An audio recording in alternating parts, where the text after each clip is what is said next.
My name is Cathy Moore. Actually, I was born in Old Fort as Catherine Robeson, and that was in 1947, so coming up on 76 years ago.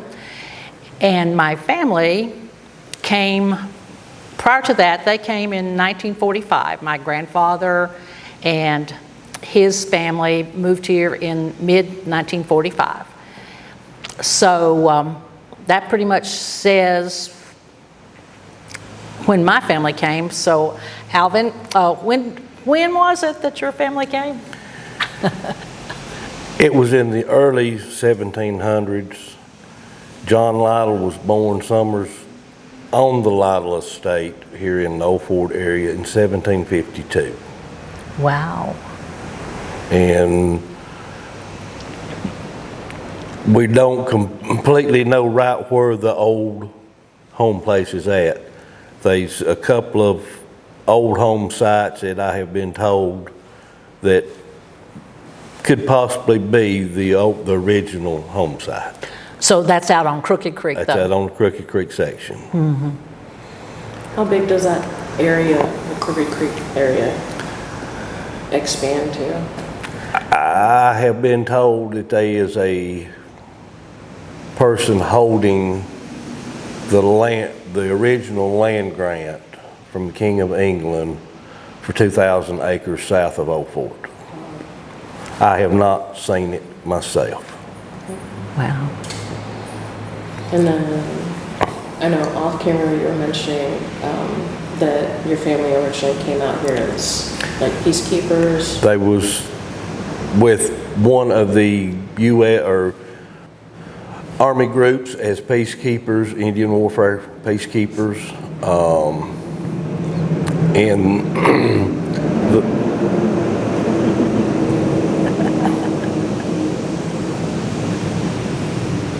they originally was, they come from Gastonia area up into here to prevent Indian warfare. Okay. Any further skirmishes? Yes. And back then, that was when it was the Davidson settlement, or what was that? Do you remember, Cathy? It might even have been before the Davidson settlement. It was before the Davidson settlement. Oh. Oughta brought that piece of paper. Oh, well. That's why this isn't oral history, Yeah, no reading. So once when we were talking, you were saying, so 2,000 acres was a lot of property, and so you were telling me the other day about when different other families that we know in Crooked Creek, and I might have these wrong, but say the Vesses or the Walkers or the Murphys or the Davises, they probably purchased their land from your ancestors.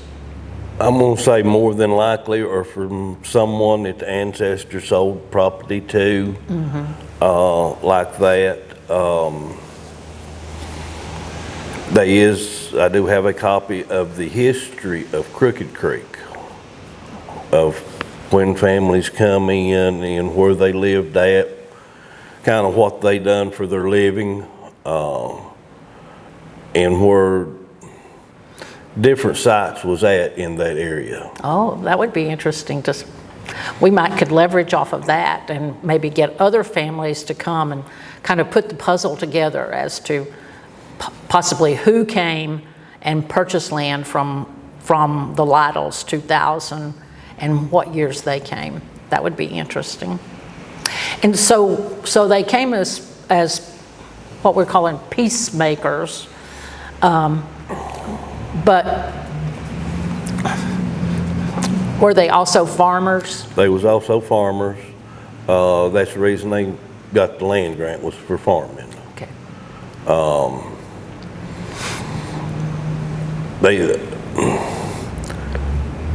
They was peacekeepers and farmers.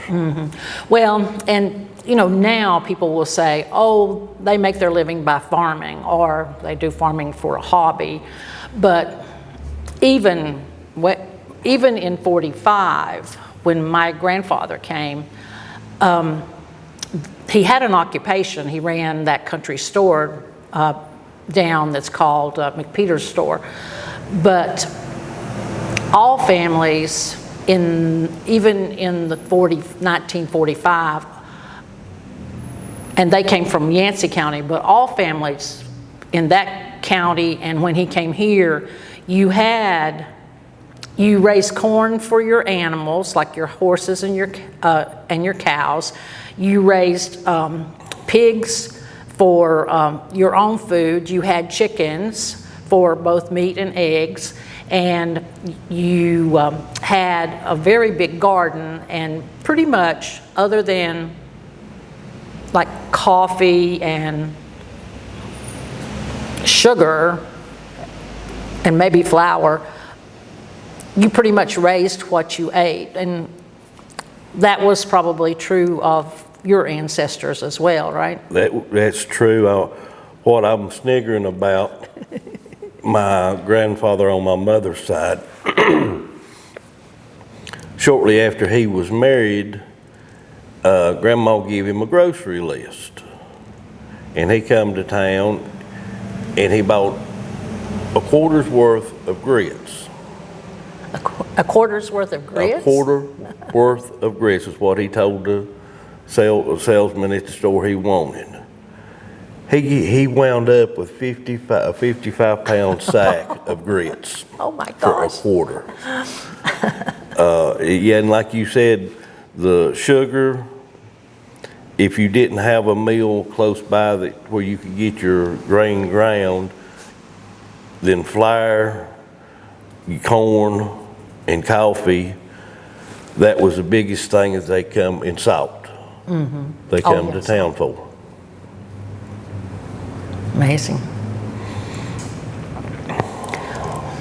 So your family ran a store, a general store? Yes, there was a little general store. Like, they bought property, and I've tried to think about, 2000. We're definitely two ends of the spectrum, because I'm pretty sure it wasn't 100 acres that my grandfather bought. It might have been even closer to 50 than 100, but they had a house up on the hill, and then it was Back Cave Road, and so it was called Robeson's store at that time, and there was a little house beside the store when I was tiny, and that's where my parents lived when I was born. And so my grandfather would come down to open the store, and if I was smart enough to be out in the yard, he would pick me up, and I'd get to go to the store and stay all day with him. But he ran that country store, and that was their livelihood. But I can remember there was this big barn at the first curve, and on the lower part of the barns where the horses were kept, where they were fed and kept, and then the upper side, you could back the hay wagon back to that, and that's where the hay was kept. And then he had, Alvin knows these things and can talk to him much better than me, but he had a corn crib, and then he had personally made, he didn't buy a wagon, he bought, and it really looked like a sled because it didn't have wheels, it just had runners. And so that he would use that sled as a wagon, and the horses would pull that when he needed to move, like if he needed to move firewood, or if he needed to move corn, or if he needed to move the hay, anything he needed to move, he used the horses and would use that. And then of course there was a pig pen, and there was a chicken house, and what do you call those? Like a little place where he kept the firewood that he had chopped up. Woodshed. Woodshed, yep, thank you. Woodshed, and he had a smokehouse. Now, so Okay, I never have asked him, and I apologize if you don't, but I'm kind of thinking, so in a smokehouse, I know that when you butchered a hog, that you would possibly put your hams in the smokehouse. Is that the way it worked? When they butchered the hog, they would take it into the smokehouse after they'd cleaned it and cut it up in there and pack it in salt Okay. and let it, what they call take salt. Then they would take it out of that and rake off the part of the excess amount of salt that was on it. And they would hang the hams and let them cure on out. The rest of the meat they would put in ashes and corn cobs. And that would keep all the bugs Oh, really? from getting in Like the they would meat. pack it in? Yeah, they would have a box inside their smokehouse, and they would pack them in that box to where they would keep on up into the warm weather. Yeah, because, okay, I'm sorry I interrupted, but I have questions. So, like, I'm kind of thinking that my grandfather, and he had 3 boys that were all grown, and it seemed like around Thanksgiving, or when it got cold enough, like as soon as it got cold enough, was that the calendar of when you would do it, when you would kill the hogs? It was always when it got cold. Daddy said they used Thanksgiving as a rule of thumb. Because they done had all their corn in and other crops in out of the fields. Majority everybody had their wood cut for the winter, and then they went into the hog processing. So it was somewhat like when it worked into the schedule, not only because it was cold and there wouldn't be as many insects, but the workload as far as the fields had pretty much diminished, and now they had time to do it. Yes. I mean, back then everybody growed their hogs to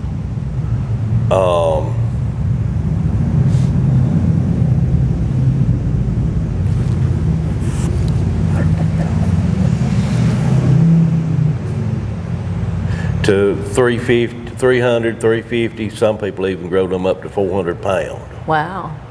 And you take 2 hogs, it would take All day? all day for 4 men that knowed what they was doing Pretty much busy all day, all day long. daylight to dark. And after, because they dark. ground their sausage and fried it and packed it in the jars after Yeah. they got the meat cut up and put in the salt. So that makes me think of a question, like in past times, it would be 350, 400, but now what's an ideal weight for a hog, since you have hogs? Processors don't want them over 250 because they can't mechanically scrape them. Oh, so it's an automated process, Yep. and it's pretty much that the 250 is the limit of what fits within their tool process? What will fit into the scrape, it's called a scraping drum. What will fit in it, unless they've got a big drum, is 250.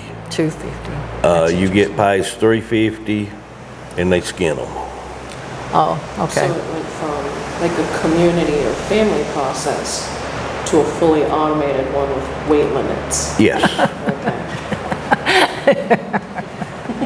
Okay. Okay, but it's an interesting topic, and it is interesting how okay, so let's go back to the 350 or 400. Now, I can remember you were talking, the family's all in, like the men are out in the backyard doing all of this stuff, but my grandmother is in the kitchen working. She's the one that would put the meat in the jar type of thing.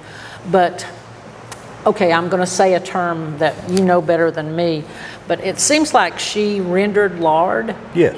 Okay, so what's rendered lard? It's the fat cooked down to lard. Oh, and so when you do that, when you render the lard, then basically now you don't have to go to the store to get the Crisco because you've got your own. That's right. Is that right? And then they separated their lard. You've got fat lard or fatback lard, which is just regular stuff. Then you got your leaf lard, which they kept separate, and they rendered it separate. That was their bacon lard. Interesting. And what would you use the leafing lard for? Their biscuits, pie crust, cakes. Cooking. Yep, yep. And what was that other kind called? Just regular fat lard. Well, did you use that to like fry stuff with? Fry stuff, to like put in your beans, to season your beans. The leaf lard was more used just for baking than anything else, because you don't get a whole lot of it out of a pig. That was the prime. That's the prime choice lard. Okay, I've definitely learned something here.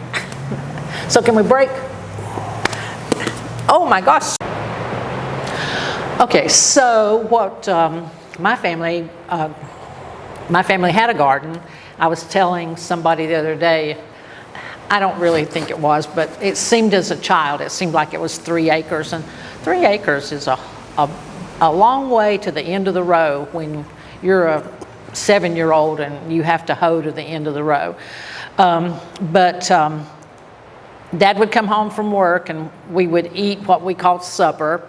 And after supper, as soon as we were finished, off to the garden we went, because there was planting to do, and after planting and they started growing, then there was the weeding, and you did weeding until it was time to harvest. And so it was always something in the evenings to take care of the garden, because basically what was in that garden, that was our food in the summertime. We ate, we always had green beans, we always had corn, we had okra, we had a few green peppers, and we would have squash and tomatoes. And early on, we would have lettuce and onions, and that was the first thing you got to eat out of the garden was wilted lettuce. That was where you would do lettuce and put a little bacon grease on it and some green onions, and that was some good stuff. So pretty much we ate what was in the garden in the summertime, and then in the winter we had a cellar under our house, and so we could can vegetables, and we could keep Irish potatoes. And so potatoes and pinto beans and cornbread was what made up 90% of our meals in the wintertime. So pretty much besides beans, we grew up out of eating what was in the garden. And surprise, surprise, I love vegetables much better than meat. How about you? Basically the same. We grew a lot of sweet potatoes too, though. Oh. And done a whole lot of canning of the summertime before got freezers. Mama had even canned corn, and we had all of that to eat for the wintertime.